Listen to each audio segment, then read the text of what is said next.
So we're continuing with the second chapter of The Dark Secret of Weatherend.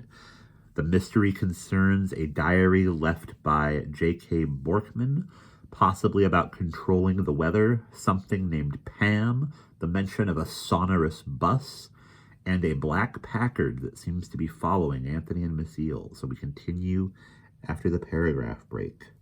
The rest of August passed uneventfully. Mrs. Trombley got better and went back to her job at the Rolling Stone Library, and Miss Eels happily returned to her job in Hoosac. September came, and Anthony started as a freshman at Hoosac High School, and amid all the hurry and confusion of the new school year, he quickly forgot about the strange adventures that he and his eccentric friend had had. One chilly evening in the middle of September, Anthony was sitting at one of the long tables in the East Reading Room of the Hoosac Library. He had finished shelving books, and now he was trying to catch up on his homework. Except for Miss Eels and himself, the library was empty. She was sitting at the main desk and reading the Hoosac Daily Sentinel. Suddenly she let out a loud exclamation. "Good heavens!" Anthony looked up. He was startled to hear loud talking in the library. "Huh? What is it?" Miss Eels beckoned to Anthony. "Come over here, my friend, and you'll see. It has to do with the little incident we were involved in last month. Weird things are going on around Hoosac." Anthony got up and walked over to the desk. Miss Eels had the paper spread out flat in front of her, and with her forefinger she tapped a headline that read, "Old Estate to be Renovated." Above the story was a photo, and with a shock, Anthony recognized the place where it had been taken. It was the weedy, overgrown garden of the Weatherend estate, but the garden looked different now. The bushes had been pruned, and the overturned stone benches had been set back in place. The broken statues had been repaired. The heads had been put on the two stone sphinxes that crouched at the top of the staircase. "My gosh, Miss Eels!" exclaimed Anthony. "Somebody's fixing the old place up." "Yes, my friend, somebody certainly is," she replied, and she gave Anthony a strange, unreadable look. "Well, go on, read the article underneath. It's fascinating in a way." Anthony looked down at the story that went with the picture and read, "Lovers of architecture and historical preservationists will be delighted to learn that the estate of Weatherend on the Winona Post Road, 6 miles south of Rolling Stone, is going to spring to life again. It has recently been revealed that A. Anders Borkman, the son of J.K. Borkman, has returned from a lengthy stay in Norway and will take up residence in the house that his father built. Mr. Borkman plans to completely restore and renovate the mansion and its grounds. He is independently wealthy and a collector of antique statues and other art objects. When Weatherend has been restored to its former grandeur, Mr. Borkman plans to organize guided tours and is also slated to give lectures on architecture and sculpture at Immaculate Conception Academy. Those in the Hoosac area who remember the elder Mr. Borkman will be interested to know that his son has brought back to the estate the collection of barometers and other meteorological instruments." Anthony stopped reading. He turned to Miss Eels with a frown on his face. "My gosh," he said, "do you think he's the guy who waved at us before he turned his dog loose?" Miss Eels took off her glasses and rubbed at the bridge of her nose with her fingers. "Could be, or it might have been one of his pals, if he has any. This whole business really amazes me. I can't imagine that J.K. Borkman had a wife and son. It's sort of like Dracula settling down to be a restaurant owner in Cedar Rapids, Iowa. It's very, very unlikely, but the son is here, and he seems, God help us, to be following in his dear old daddy's footsteps. You think he could find something better to do with his time than imitate the old creep?" Again, Anthony looked at the photograph. An odd thought had occurred to him. "Do you think he'll do anything with those statues we found in the garage?" Miss Eels smiled wryly. "Oh, he'll probably set them up in some place of honor. For all I know, they may be wonderful examples of modern sculpture. Ah, well, let's leave Mr. Borkman and his unfriendly dog and his crazy statues. There are other weird things going on in the upper Mississippi Valley." She turned to the page. "Did you know there has been a rash of break-ins lately in Catholic churches?" Anthony stared. He hadn't heard about this. "Mm-hmm," Miss Eels went on, nodding. "And do you know what they've been stealing?" "The altar stones." Again, Anthony stared. His folks didn't go to church, so altar stones meant nothing to him. Miss Eels laughed. "I can see you didn't grow up in a Catholic household like I did. In the center of the altar in a Catholic church, there is usually a flat stone with 5 little red crosses cut into it. Under each cross, a relic is buried. Relics are pieces of the bones of saints, like a chip off St. Anthony's shin bone or a chunk of St. Agnes's skull. Why anyone would want to swipe an altar stone is beyond me. Maybe it's someone who hates Catholics, or who thinks the relics will bring him good luck, and Miss Eales's voice trailed off. She sat up straight in her chair, listening. Anthony glanced this way and that. What is it? What's wrong? Then he heard it, a rattling noise. Something was clattering against the windows of the library. Hail! Said Miss Eales suddenly. It's hail! She jumped up and ran to the East Reading Room, with Anthony right behind her. Grabbing the metal handles of on one window sash, Miss Eales tugged. The window opened, and Anthony saw little white bits of ice jumping on the stone ledge. In a flash, he thought of the craggy, unfinished statue with the word hail on its base, and for no particular reason, he felt afraid. Toward the end of September, there was another hailstorm, but it was much wilder and stranger than the first one. Out in the countryside around Hoosac, hailstones the size of golf balls were reported. They dented the hoods and roofs of cars and killed chickens in hen yards. A few people got caught out in the open when the storm hit, and they were bruised and badly frightened by the big balls of ice. With the hail came lightning, lots of it, sizzling blue and red and white bolts. Trees were set on fire, and lightning rods on the roofs of barns and houses melted. In one farmhouse, a glowing blue ball of electricity rolled up the front steps, ripped the screen from the front door, and wadded it into a smoldering mass of half-melted metal. Wild winds uprooted trees and flung them across roads, and loud peals of thunder boomed and reverberated in the hills. Even the older people in the area could not remember a storm that was quite so violent or bizarre. Then came the tornadoes. On October 5th, a violent electrical storm hit the Hoosac area. There were high winds, and at least 5 tornadoes were sighted. One of them roared through a graveyard near La Crosse and gouged deep, raw gashes in the earth. It reopened old graves and threw rotten coffin wood and bones all over the cemetery. And again there was vivid colored lightning, with red and blue fireballs rolling down roads and across fields. In the city of Hoosac, there was something like a panic. Frightened people kept calling up the police department, City Hall, and the Weather Bureau. Some were convinced that atomic testing had thrown the world's weather out of whack. Others said that God was angry at the world because of its sinfulness. But most were simply worried and upset. At the Hoosac Public Library, all the talk was about the weather. Miss Pratt, the assistant librarian, was firmly convinced that sunspots were the cause of it all. Other people had their own ideas, and they argued a lot about who was right. However, as the days passed and the weather returned to normal, the talk and the panic died down. People decided that their worries were foolish, and they began to fuss about other things. Anthony Monday had his own ideas about the strange weather and what was causing it. These ideas took shape in his head over a period of several days, and when it suddenly occurred to him what nonsense it was, he almost laughed. But then he thought some more, and he began to wonder if maybe there was something to his odd thoughts after all. One evening, when he and his parents were sitting in the living room watching television, he decided he would bring the subject up. Nervously, he glanced at the 2 people who were sitting in the darkness near him. How would they react to his strange notions? He had a pretty good idea of what his mother would say. She was a sarcastic, skeptical kind of person, and she would probably doubt him. Anthony decided that he would rather talk to his dad alone. Patiently, Anthony waited for the right moment.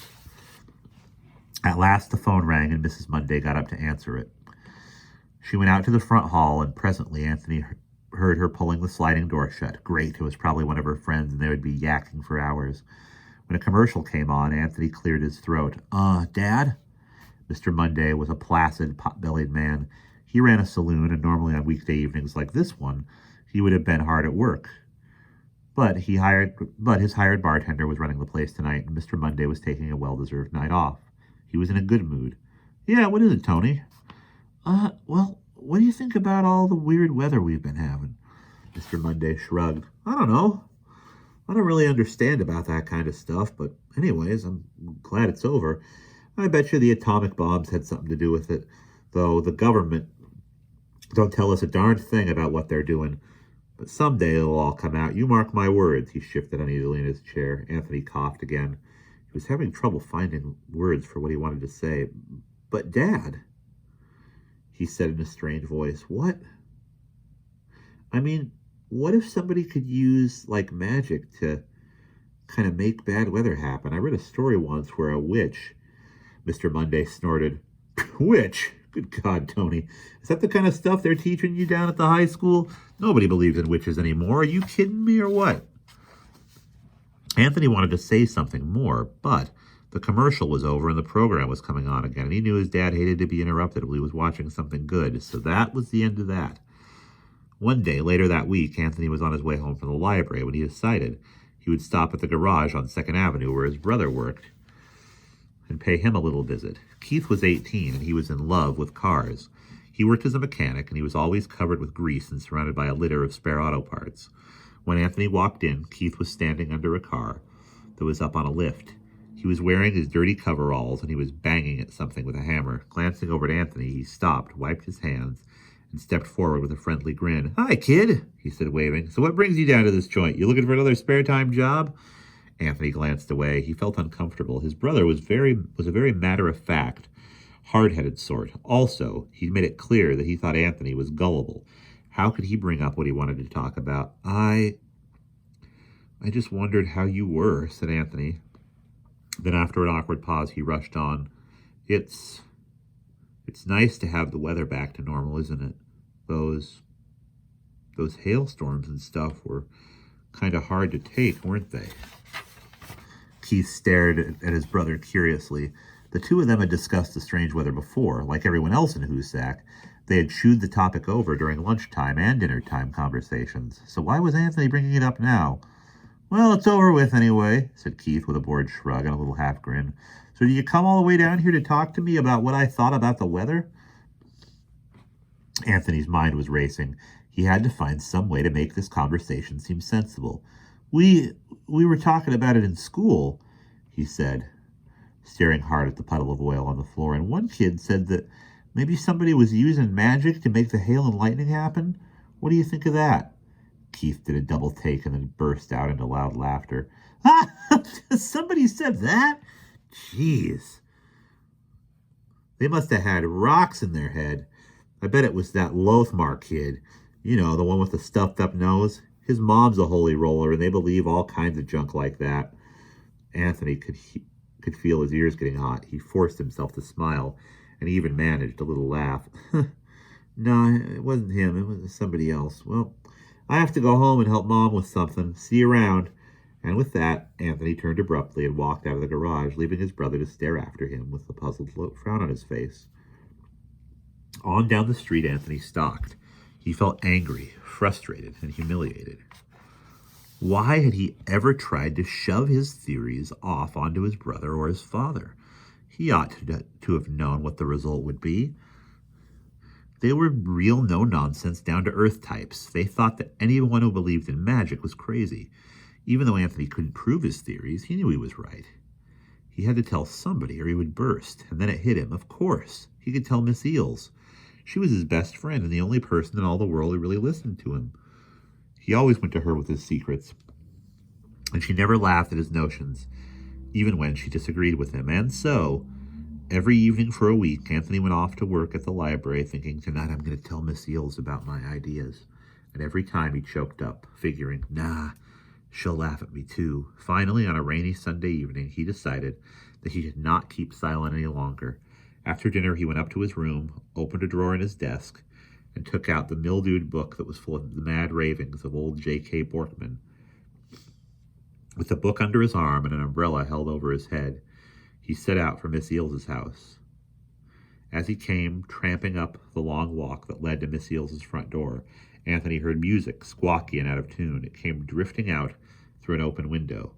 Even in October, Miss Eels was a fresh air fiend, and she had windows open all over the house. As he listened to the terrible noise, Anthony grinned.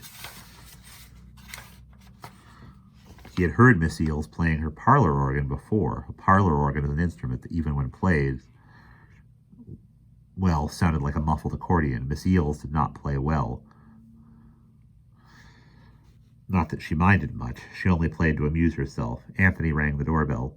The noise stopped, and in a few seconds, Miss Eels opened the door. She was wearing a quilted blue robe, pajamas, and slippers. A pencil was stuck into the bun of gray hair on her head. "Hi, Anthony," she said cheerfully. "What brings you out in this rotten night?" Anthony put down his umbrella and shook it. He eyed Miss Eels nervously. Can I come in?" Miss Eels laughed. "No, you have to stand out there and let water run down your face." "Of course you can come in. Don't act so timid and apologetic. You've known me longer than that, for heaven's sake. And what's that you've got under your arm, eh?" Anthony blushed. It's the book we found out at the old estate. That's what I want to talk to you about." Miss Eels was surprised, but she said nothing. Anthony stepped in and propped his umbrella in the corner. He hung his dripping raincoat up on the coat tree and followed Miss Eels out to the kitchen. She turned on the flame under the tea kettle, and when the water was hot, she made 2 big mugs of instant cocoa. Then the two of them went into the living room to talk. Miss Eels settled herself in an easy chair and sipped her cocoa. Anthony was on the couch, with the book propped awkwardly on his knees, trying to figure out where to begin. "Now then," said Miss Eels, smiling pleasantly. "What is all this? Have you found the riddle of the universe, embedded in the mad bibble-babble of old J.K. Borkman?" Anthony squirmed. He wished that Miss Eels wouldn't make fun of him. After taking a noisy slurp of cocoa, he set the mug down on the coffee table and picked up the book. It was stuck full of paper bookmarks that he had used to mark passages he thought were important. You know all this weird weather we've been having?" he began. Miss Eels looked at Anthony strangely. Yes, I am aware that we have been having peculiar weather lately. What about it?" Anthony took a deep breath. He opened the book to one of the places that he had marked. "Just listen to this," he said, and he started to read. "The world is a filthy and defiled place. Human life is made unbearable by sickness, war, cruelty, and stupidity. If only all could be made clean again. What if whirlwinds and fires from heaven and tempests and floods and rains were to wash clean the earth so that life might begin anew? If the slate were wiped clean, the new writing might be fairer than the old. And with the aid of the 4 servants, the gods of tempest and howling gale, unimaginable deed might be done. Elsewhere in these pages, I have set down the method by which the deed may be accomplished, but still I am afraid, mightily afraid to begin this thing. Is it right to do this? Would good come from such utter devastation? I cannot do it myself. Let one who comes after me set the wheels in motion. Would that I might live to see this new earth that is to come. Earth might be fair, and all men glad and wise. That is what the hymn says, and those words may yet come true." Anthony's voice trailed off. He laid the book down and gave Miss Eels a long, meaningful look. "Well," he said, "don't you see? Doesn't this explain what's been going on lately?" Miss Eels looked utterly mystified. She gazed off into space for a second, and then it hit her. "Oh!" she said, and her hand shot up to her mouth. "Oh, good grief, you mean you think—" The corners of her mouth began to quiver. She wanted to laugh, but she didn't want to hurt Anthony's feelings. Her face went through several contortions. Then she faked a sneeze and blew her nose into her hanky. Finally, she felt that she had regained enough control of herself and could answer him. "I hate to be critical, Anthony," began Miss Eels in a grave, exceptionally calm voice, "but I really think you're going off the deep end on this one. I know that we have been having some pretty unusual weather lately, but to connect with the 4 statues we saw in Borkman's garage, or with the apocalypse drivel he wrote down in that book there, no, indeed, my friend. You're making a big, fat, hairy mistake. People can't control the weather with magic. It's just not possible. I mean, we can seed the clouds and make rain, but that is the only way that human beings can have even a teeny-weeny little bit of control over the weather. For all our fancy technology, we are still pretty darned helpless when Mother Nature cuts loose. No, my boy, forget about this, please. It's just your imagination working overtime." Anthony was crushed. He had been sure that Miss Eels would believe his theory. His dad and his brother might shoot down his grand notions, but he had expected some understanding from his old and trusted friend. He stared forlornly at the book on his lap. Then he started to get up. "I'm sorry I wasted your time," he said glumly as he turned to go. "I'll get my coat and—" "Oh, Anthony, for heaven's sake, sit down." As she said this, Miss Eels leaped to her feet and accidentally spilled her cocoa with a splop on the floor, and Miss Eels just looked at the stains spreading on the rug and laughed out loud. She stood there cackling with the mug still in her hand, while a jingle she had learned years ago rang through her head. Hasten, hasten, hasten, Jason, bring the basin. Oop, slop, bring the mop. Anthony was still standing by the couch, glowering. Then he relaxed and grinned. As he stood by watching, Miss Eels went out to the kitchen. She came back with a wet washcloth, knelt down, and began to scrub at the stain on the rug. As she scrubbed, she talked. You see, my friend, my clumsiness has its good points after all. You would have stormed out of here if I hadn't spilled this stuff, but now we're good friends again. At least I hope we are. Miss Eels stopped scrubbing and looked up. She saw that Anthony was still smiling, and this reassured her. Look, Tony, she said gently, I didn't mean to rain on your parade. Your theory is no more far out than some of the stuff that wise, respectable people say on the TV or in the newspapers. But your idea just doesn't make it. Sure, we've had some insane weather lately, but nature is full of peculiar happenings. The storms will blow over and life will go on, as boring and predictable as ever. You'll see. Anthony didn't see, but he also didn't feel like arguing anymore, so he shrugged his shoulders and asked Miss Eels if she would like to play a game of Scrabble. She was delighted. Miss Eels was an avid Scrabble player, and she played for blood. Out came the old battered set, and the two of them went happily out to the dining room table to play. Meanwhile, the rain rattled against the windows, and the wind moaned down the chimney of the living room fireplace. It was a dreary sound, but a perfectly natural one. As he arranged the letter tiles on the rack in front of him, Anthony told himself that Miss Eels was probably right. All the same, he was scared, and that fear would not go away. And that is the end of Chapter 2.